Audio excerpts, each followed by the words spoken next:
like explaining the sun through a candle. All of us know about his contribution in space science and technology development. I'll attempt to highlight some other less known aspects as quickly as possible. Dr. Kalam is the greatest scientist India has ever produced. The first scientist president of India was popularly known as People's President. He is a distinguished personality to have received Padma Bhushan, Padma Vibhushan, and the most highest civilian award of Bharat Ratna.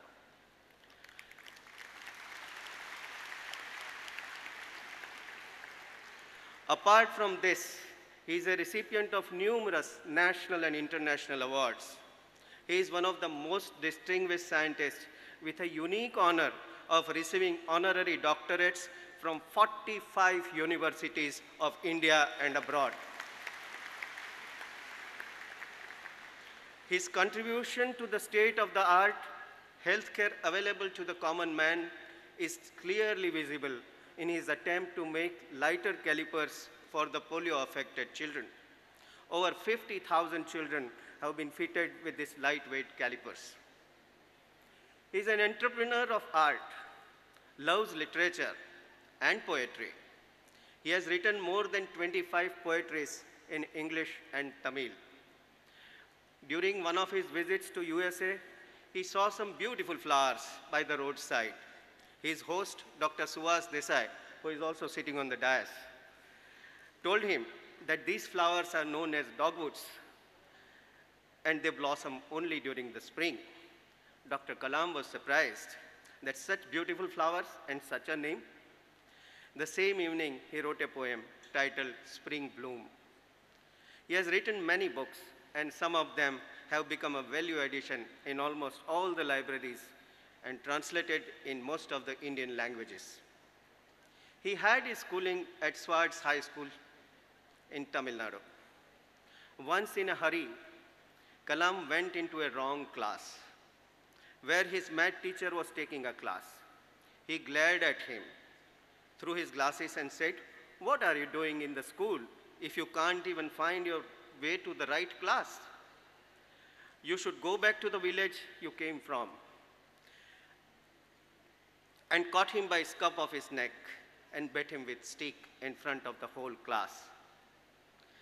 Kalam felt crushed. He thought, my family had made great sacrifices to send me to this school. He felt terribly homesick at times, but he was determined to make his family feel proud. From that day on, he made up his mind not only to be a good student, but to be the best. He studied day and night. Many months later, his dream of scoring full marks in math exam came true. He was thrilled. Next morning, during the school assembly, the same teacher who punished him stood up and said, "Whoever I punish becomes a great man." Everyone in the assembly started laughing. He then recounted what happened. He pointed to Kalam and added, "Mark my words, this boy is going to bring glory to the school and the teachers. Here is that boy who brought glory to not only to his parents, not only to his school and teachers, but to the nation." Although Kalam had several projects in his professional life, he treated each like his last. Such was his passion. His advisor, Major General R. Swaminathan, explained Kalam's success as a leader. He has this unique capability of being a boss as well as a worker. He can take on any role with ease. When Dr. Kalam's first major project, SLV-3, failed the first time, he was almost shattered. Also around this time, Kalam's childhood mentor died. "A part of me too passed away," said Dr. Kalam. His boss, Professor Satish Dhawan, backed him up under this difficult situation. Dr. Kalam, as a project in charge, was supposed to answer all questions in the press conference. But Professor Dhawan took away the mic from his hands and answered all cornering questions. SLV-3 was launched again after a year, this time with success. At this time, Professor Satish Dhawan gave the mic to Dr. Kalam and gave all the credits to him. This is the lesson I learned, how to be a good leader, says Dr. Kalam. Anything is possible, or shall we say nothing is impossible? A school dropout who used to work as a driver to APJ Abdul Kalam was encouraged by Dr. Kalam to resume his studies.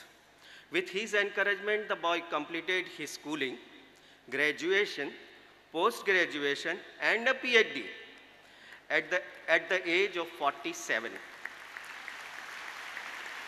He is now a professor in a college and has written 2 books. It was only due to the inspiration of Dr. Kalam. Such is the Midas touch of this man. Perseverance, hard work, and patience are 3 words which is Kalam's life, and that is his message to all of us.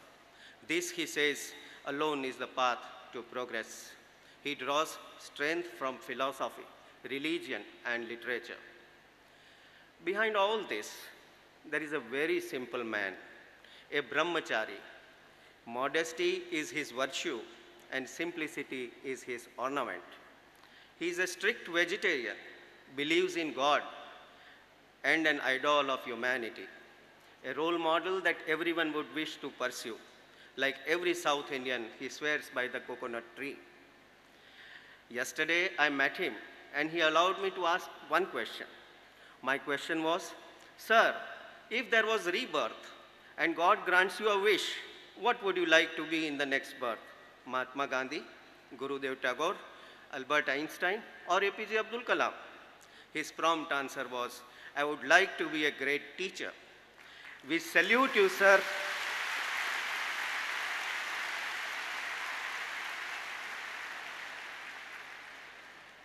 With Dr. Kalam's footsteps, flowers blossom, birds sing, and the sun of knowledge rises to push the darkness of ignorance away. He creates an ambience of enthusiasm and inspiration. Ladies and gentlemen, and my dear students, today we are all bestowed with the presence of such a great man, which makes us feel proud by only being with him.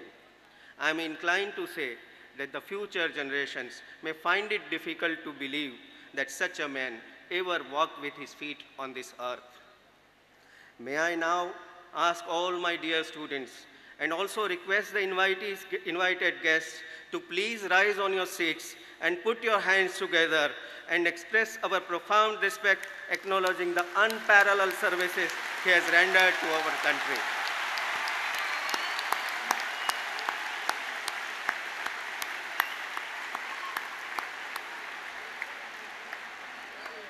Thank you.